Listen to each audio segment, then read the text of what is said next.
皆さんこんにちは、ナオトです。今回は週刊少年サンデーを初めて買ったので、この中のいくつかの漫画のレビューをしたいと思います。皆さんも下のリンク先で見ることができますので、ぜひ見てみてください。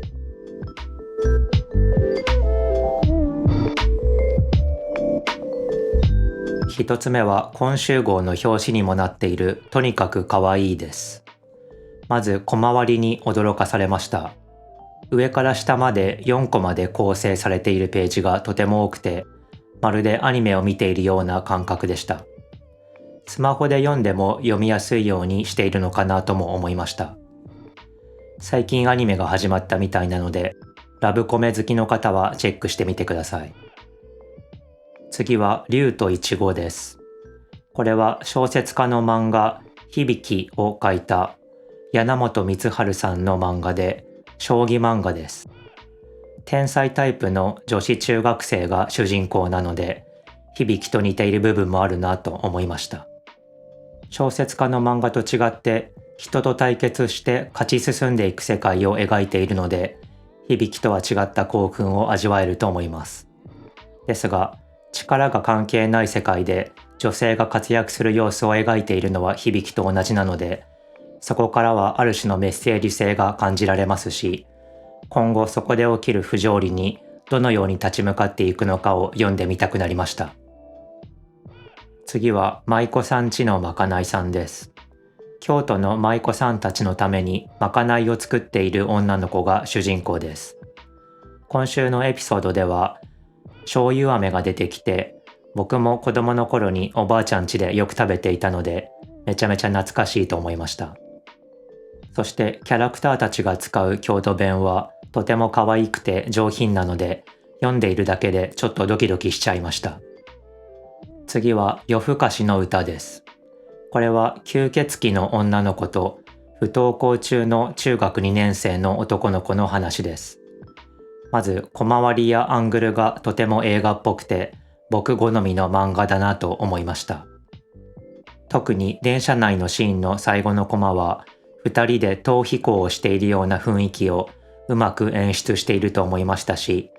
横断歩道で2人だけが立ち止まっているコマもとてもドラマチックだなと思いました。個人的には横断歩道を歩いている大人たちと立ち止まっている2人の子供の対比を強めるために、もう少し歩いている人たちの歩幅を大きくしてもいいんじゃないかなと思いましたが、素晴らしいコマだと思います。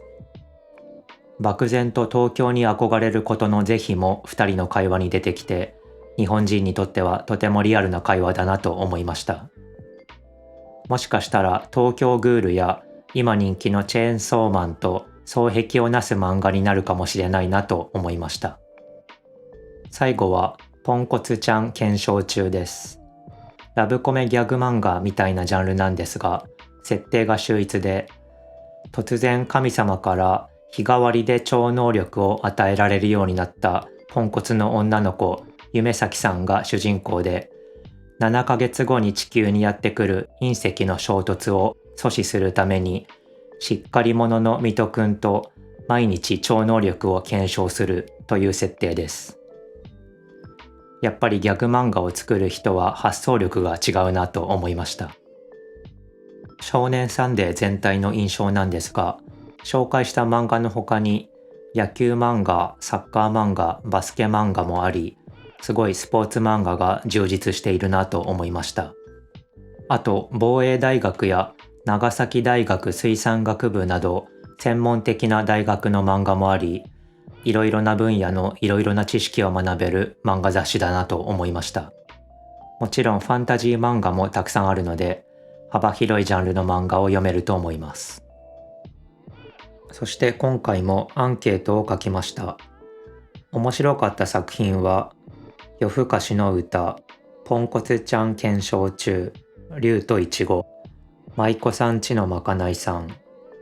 と、長崎大学水産学部の漫画、大工の波頭を選びました。面白くなってきた作品と、つまらなくなってきた作品の欄もあり、すごいシビアなアンケートだなと思ったんですが、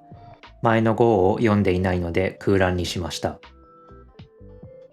これからもいろいろな漫画雑誌の紹介をしていきたいと思います。